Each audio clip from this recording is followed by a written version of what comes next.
Valady d'Arro, hein, oui. Parce que je veux dire, certains habitent à Nus, d'autres habitent à Valady. Oui. Donc on verra les deux, on est à Nus et on verra Valady d'Arro et on verra les différences justement entre les deux villages et puis les différences entre la campagne autour de Valady et la campagne autour de Nus. Je rajoute une chose, enfin je la rajoute pas, je la précise. Le chemin qu'on va prendre maintenant, vous le connaissez tous très bien. On connaît très bien ce paysage, mais ce qu'on ne sait pas, c'est pourquoi il est comme ça.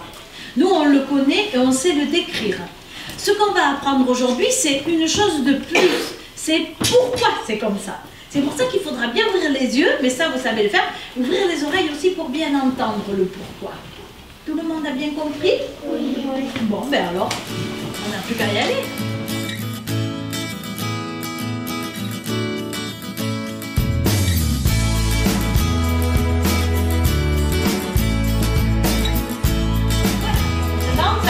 Tu peux prendre la parole si tu veux. Ben, on avait vu un pigeonnier. Et ce pigeonnier, il servait à prendre les cacas de pigeons qui s'appelaient les colombines. Oui.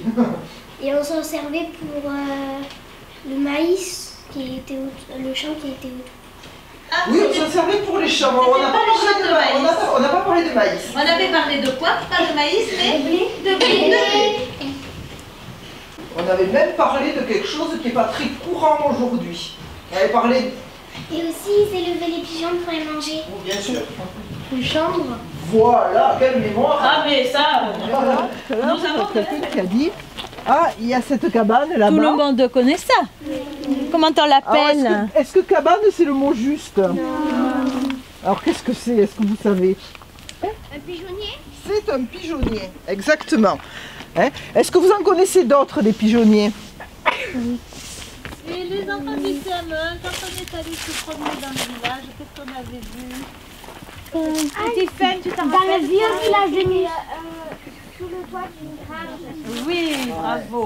C'était deux petits pigeonniers sous le toit d'une grange. Ouais, alors voilà, c'est souvent, en fait, il y a deux... On avait parlé d'un autre arbre. Attends, Fanny, t'as déjà parlé, Alexia? Des noyers. Très bien. Qu'est-ce qu'on avait dit des noyers? Les branches, on servait pour faire des choses avec. Par exemple? De l'huile. Oui. Bravo. Pour faire chauffer pour faire du feu avec. Oui, avant qu'on ait du pétrole pour s'éclairer, et puis après de l'électricité, on mettait une mèche et ça servait pour les petites chandelles. Ah oui, oui, oui, tout à fait. Avec ça, ou le gras du cochon, on avait... Oui. Mathis, qu'est-ce que tu veux nous dire? Valady, c'est dans un creux. Oui. C'est dans une vallée et c'est où il y a le rougier. Bravo. Aaron. Il y avait les vignes, on sortait d'escalier. Oui, tout à fait, oui. Jade, tu n'as pas parlé encore. On appelle Valady parce qu'il y a une rivière qui s'appelle Adi et c'est dans une vallée. Bravo Jade.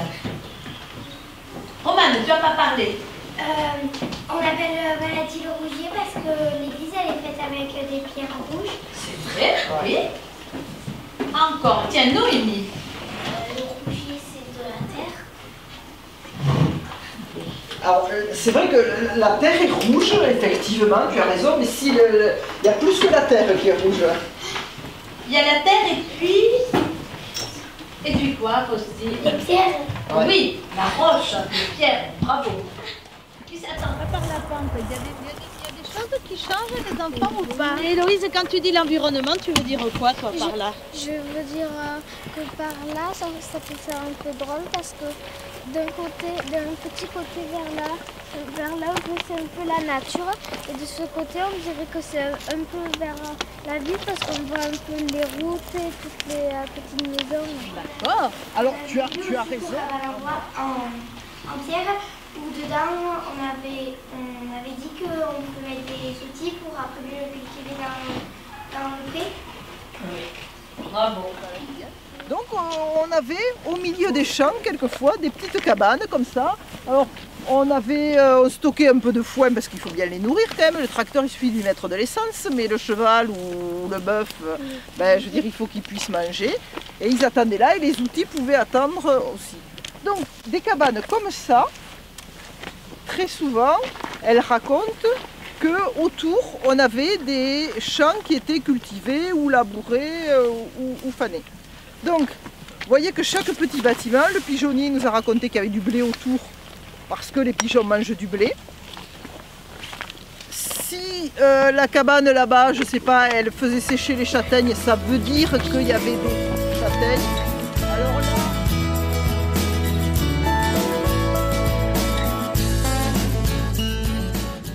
on a utilisé des codes de couleurs pour faire des travails sur les plans.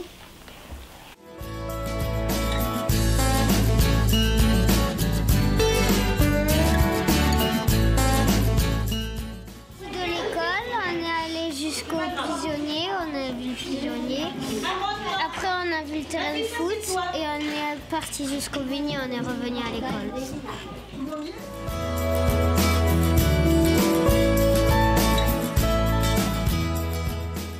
Tu nous as demandé de placer sur un plan tout ce qu'on avait vu sur le chemin, les vignes, la dive, la dive.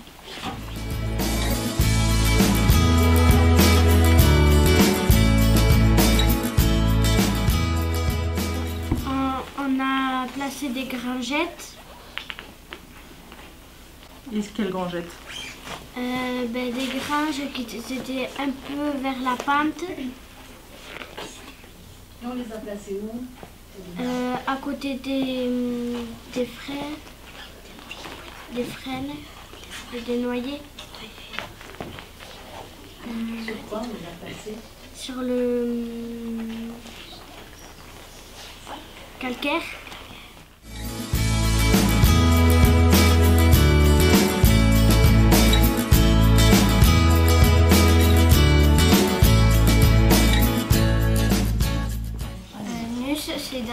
C'est sur le plateau et Valadi c'est dans une vallée. Le cos, Rouget, la végétation, les animaux, la voie ferrée, les vignes en escalier, Chloé, les rivières, en pigeonnier, les grangettes, les champs et les prés. Le paysage, c'est par exemple des montagnes, des collines, des vallées, des plaines. J'ai découvert le pigeonnier parce que je ne savais pas ce que c'était à chaque fois que je passais devant. Et pareil pour les frênes. et toi Noémie? Moi c'est pareil, le pigeonnier, le frêne, le rouget et le calcaire. Est-ce que vous avez tous redécouvert quelque chose? Oui. Oui. Vous avez aimé découvrir Oui. Ouais. C'était bien. Vous serez capable d'expliquer à quelqu'un qui ne connaît pas ce chemin, de lui expliquer ce que vous avez vu, ce qu'il y a sur ce chemin? Oui.